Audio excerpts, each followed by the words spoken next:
ಜಗವೆಲ್ಲ ಅನ್ನದಾತೋ ಸುಖಿ ಭವ ಅಂತ ಹೇಳ್ತಾರೆ. ಇಡೀ ಜಗತ್ತಿಗೆ ಅನ್ನವನ್ನು ಕೊಡುವಂಥದ್ದು, ಊಟವನ್ನು ಕೊಡುವಂಥದ್ದು ಒಕ್ಕಲಿಗರು. ಅಂಥ ಒಕ್ಕಲಿಗರನ್ನ ಕೊಂಡ್ಕೊಳ್ಳೋಕ್ಕೆ ಯಾರ ಕೈಲೂ ಸಾಧ್ಯ ಇಲ್ಲ. ಜಿಮ್ಮಿರವರೇ, ಏನು ನಿನ್ನೆ ನೀವು ಉಪಚುನಾವಣೆಯ ಹೇಳಿಕೆಯಲ್ಲಿ ಅಷ್ಟು ಅಗಲವಾಗಿ ನಮ್ಮ ಸಮುದಾಯದ ಪರಮೋಚ್ಚ ನಾಯಕರಾದಂಥ HD ದೇವೇಗೌಡರ ಕುಟುಂಬದ ಬಗ್ಗೆ ಮಾತಾಡೋದು ನಿಜಕ್ಕೂ ಖಂಡನೀಯ. ಇದು ಅಕ್ಷಮ್ಯ ಅಪರಾಧ.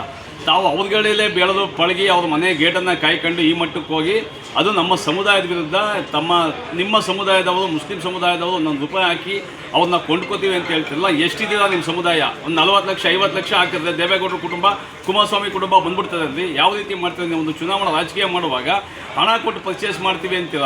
ಇವ್ರ ಮೇಲೆ ಸರ್ಕಾರ ಈ ಕೂಡಲೇ ಇಂಥ ವರ್ಣಭೇದ ಕರಿಯ ಅಂತ ಕರೆದಿರೋ ಮೇಲೆ ಇವ್ರ ಮೇಲೆ ಝೊಮೊಟೊ ಕೇಸನ್ನು ಸರ್ಕಾರ ಅವರೇ ದಾಖಲಿಸ್ಕೋಬೇಕು. ಹಾಗೂ ಏನು ರಾಜಕೀಯದ ತಬಲಿಗಾಗಿ ಮನ ಬಂದಂತೆ ಹೇಳಿಕೆ ಕೊಡುವ ಜಮೀರನ್ನು ಈ ಕೂಡಲೇ ಒಂದು ಒಳ್ಳೆ ಉಚ್ಚಾಸ್ಪತ್ರೆಗೆ ಸೇರಿಸಿ ಅವರಿಗೆ ಒಳ್ಳೆ ಚಿಕಿತ್ಸೆಯನ್ನು ಕೊಡಬೇಕು. ಈ ಕೂಡಲೇ ಅವರ ರಾಜೀನಾಮೆಯನ್ನು ಕೊಡಬೇಕು.